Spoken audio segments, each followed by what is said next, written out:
Cars published on May 27, 2018, by Loren McDonald. May 27, 2018, by Loren McDonald. When consumers walk into a U.S. car dealership and have a choice of buying either an electric or internal combustion engine, ICE-powered version of the same model, what percentage opt for the BEV or PHEV version?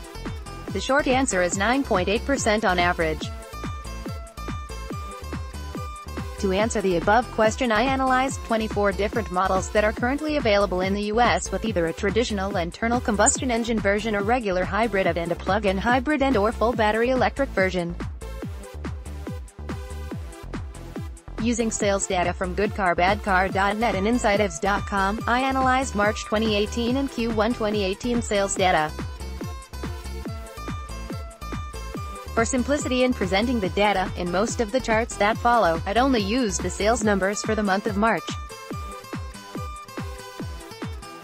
See notes that end on intent of this analysis, approach to price comparisons, models that were not included, etc. Key findings source, U.S. vehicle sales, goodcarbadcar.net, EV sales, InsideEVs, chart, Loren McDonald, EV adoption. Following are 6 key findings.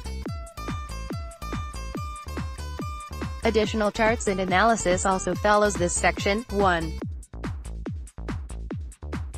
EVs overall have a near 10% share of total model sales. The mean EV share across the 24 models analyzed was 9.5% March and 8.5% Q1, while the median was 4.2% March and 4.8% Q1.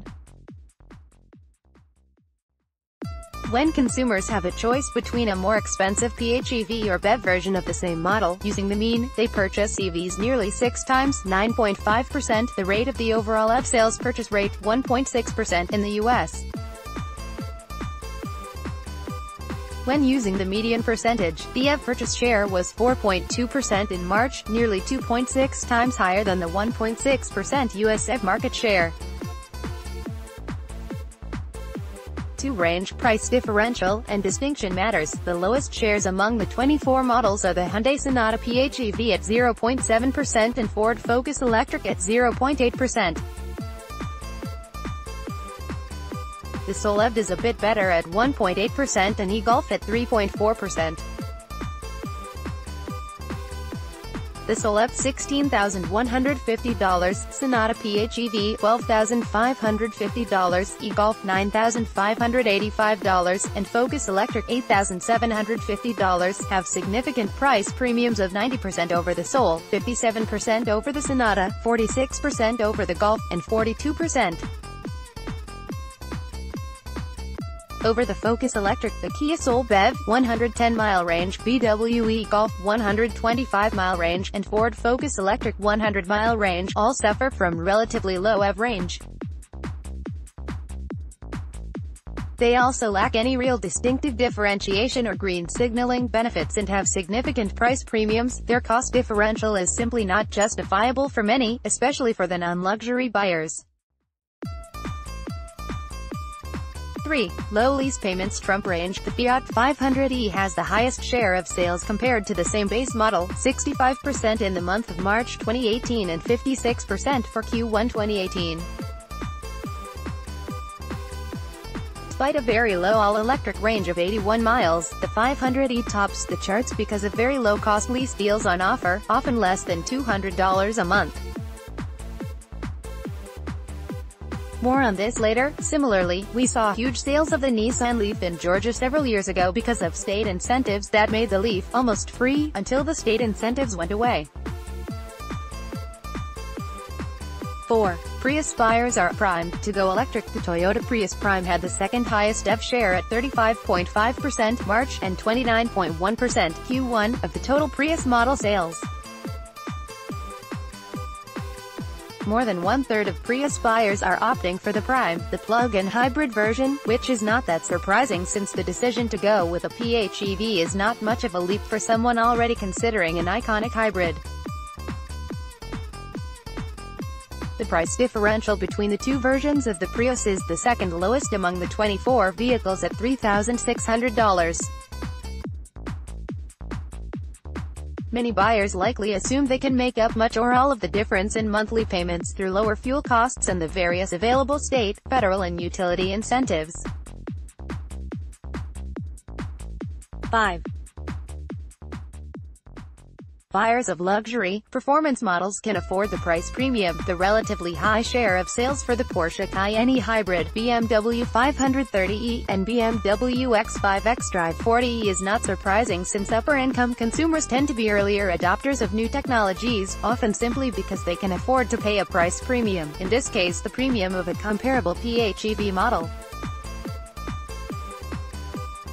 The Tesla brand and mystique has also done a great job of making this customer segment more aware of EVs, and in turn we are likely seeing luxury brand dealers more aggressively pushing their EV models to reduce losing loyal customers to Tesla. 6. Consumers are desperate for PHEV, BEV SUVs. In the US, SUVs, CUVs, minivans, and pickup trucks now comprise roughly two-thirds of vehicle sales. The Mitsubishi Outlander PHEV has been a strong seller in Europe and just arrived in the US a few months ago. The Kia Niro PHEV also just recently arrived in the US. I expect to see the share of sales for these and other models increase at a strong rate in the coming 12 to 24 months.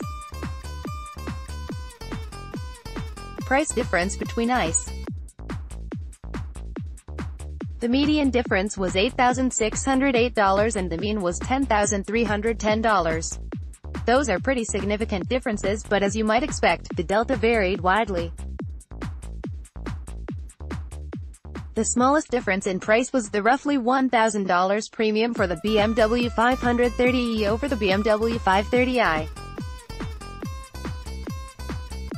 The biggest difference was $22,050 for the Volvo XC90 T8 PHEV versus the regular XC90.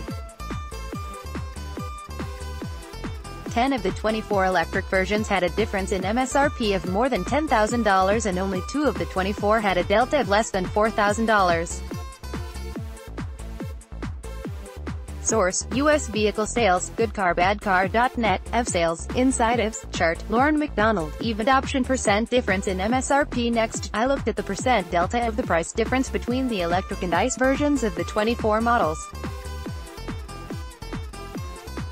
The mean difference was 32.5% and median was 29.9%. The EVs with the lowest percentage of sales also had some of the highest differences in MSRP, including the Hyundai Sonata, Ford Focus, Cadillac CT6, and Kia Soul options. Source: US Vehicle Sales, GoodCarBadCar.net, EV Sales, Inside EVs, Chart, Loren McDonald, EV Adoption comparing EV version % of sales to price premium over ICE version. In the next set of charts, I compared the March % of total model sales of the electric version to its price premium over the ICE version, in both dollars and % of the premium over the ICE version.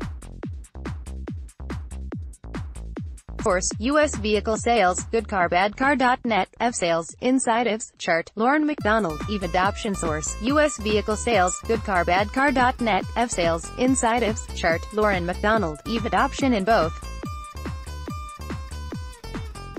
charts, you can see that there is a fairly strong correlation between the price premium, in both dollars and % delta, and the % of sales the EV version achieves. There are a few notable exceptions to this. Fiat 500e. The Fiat 500e has the highest % of sales of any of the vehicles analyzed at 65%, but its $13,605 price difference was also the second highest at 70%. The explanation for this is simple: the lease cost of the 500e was extremely low.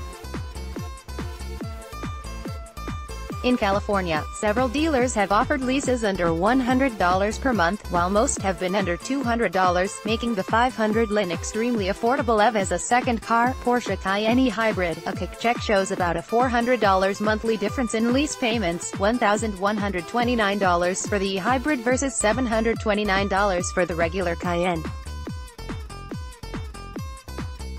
In theory, the likely explanation for the Cayenne's strong showing is that California buyers in particular rationalize the difference by closing the price gap via the federal EV tax credit, the California EV rebate, and various utility rebates. because of Porsche buyers' higher incomes. However, they may not qualify for many of these incentives, and in fact almost no Porsche buyers used the California rebate. See chart. It may simply be a form of conspicuous conservation that I wrote about recently, in that many Porsche buyers want to convey their attempt at being green and are willing to pay handsomely for the honor. Do the BMW 530e and X5 xDrive 48 portend the future? After the Fiat 500e, Toyota Prius Prime, and Porsche Cayenne Hybrid, the BMW 530e and X5 xDrive 40e were the only other EVs out of the 24 analyzed with greater than a 10% share of sales. They were also two of the only 4EV versions that had a price delta of less than $5,000, the others being the Prius Prime and Kia Niro PHEV.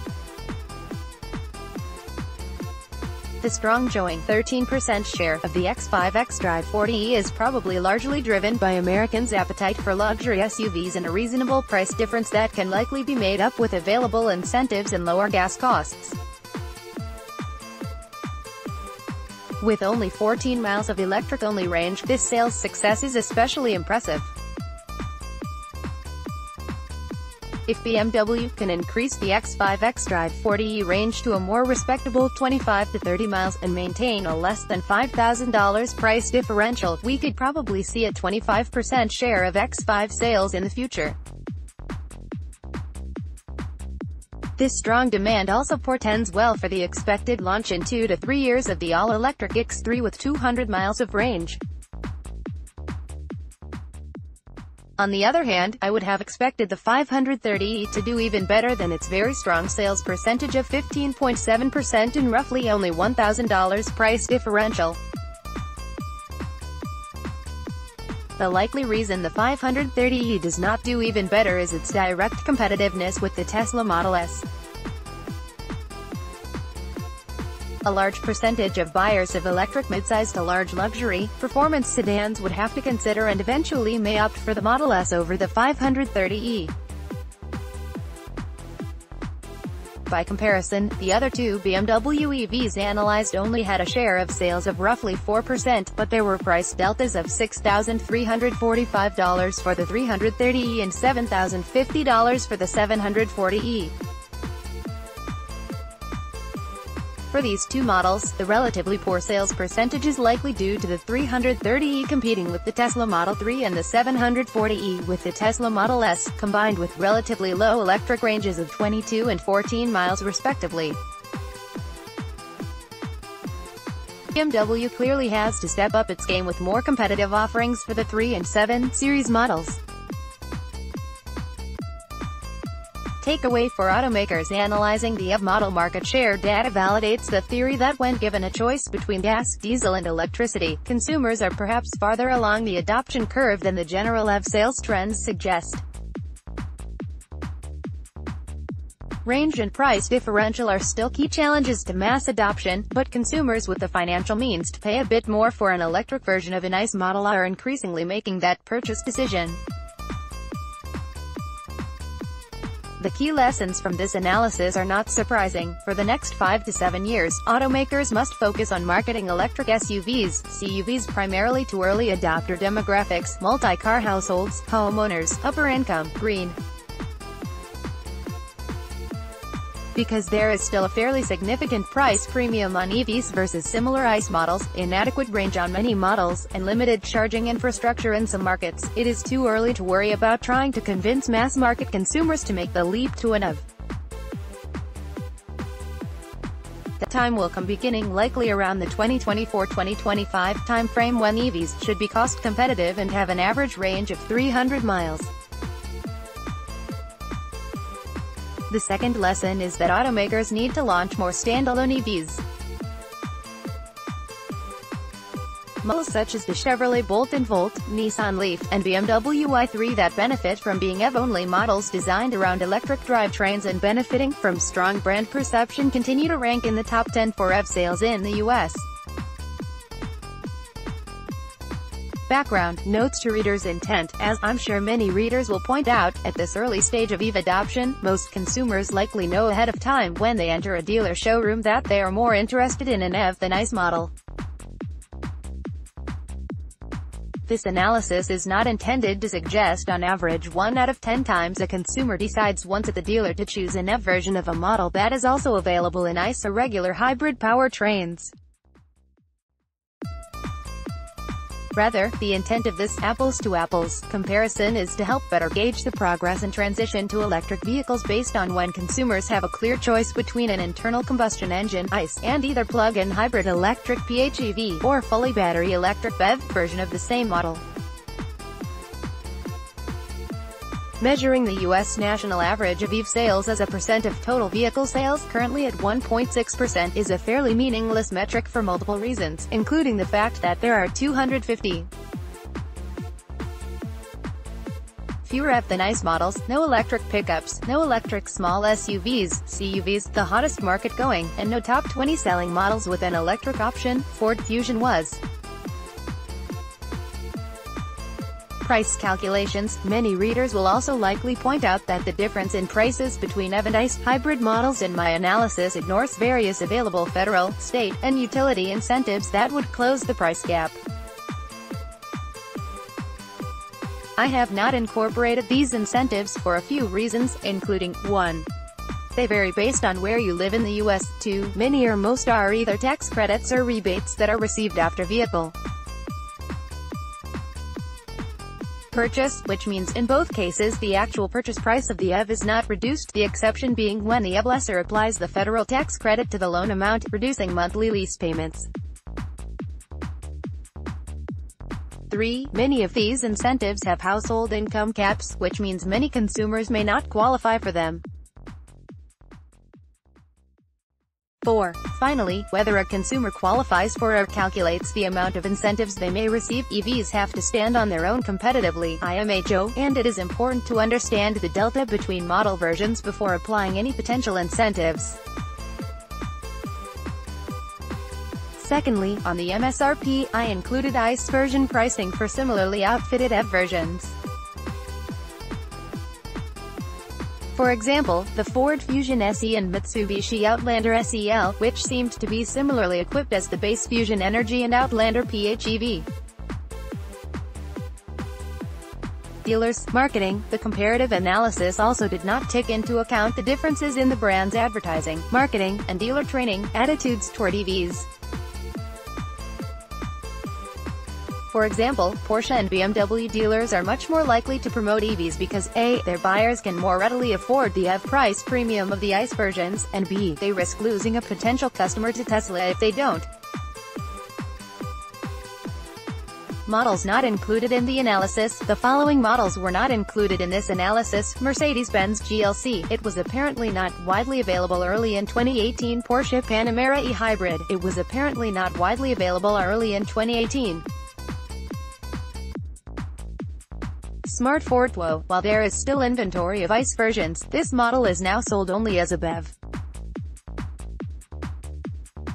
Mercedes-Benz S550e. While Inside EVs lists 24 sold in Q1, including 11 in March and 9 in April, the US Mercedes-Benz does not list a PHEV version of the S-Class.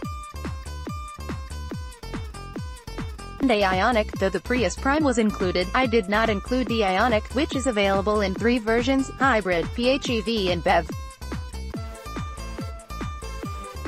In hindsight, this was probably an oversight, but I felt the 3 versions put the Ioniq in a different category. Additionally, the electric version of this car is reported to be severely supply limited. Though, that may be the case with several models. In a future analysis, I'll compare all of the EVs that are available in multiple electrified versions. Support CleanTechnica's work via donations on Patreon or PayPal. Or just go buy a cool t-shirt, cup, baby outfit, bag, or hoodie. Tags: BMW, BMW 530e, BMW 530i, BMW 740e, BMW X5, BMW Hyundai Sonata PHEV, Kia Niro PHEV, Kia Optima PHEV, Kia Soul F, Mercedes C350e, Mercedes GLE 550e, Mini Countryman PHEV, Mitsubishi Outlander, Mitsubishi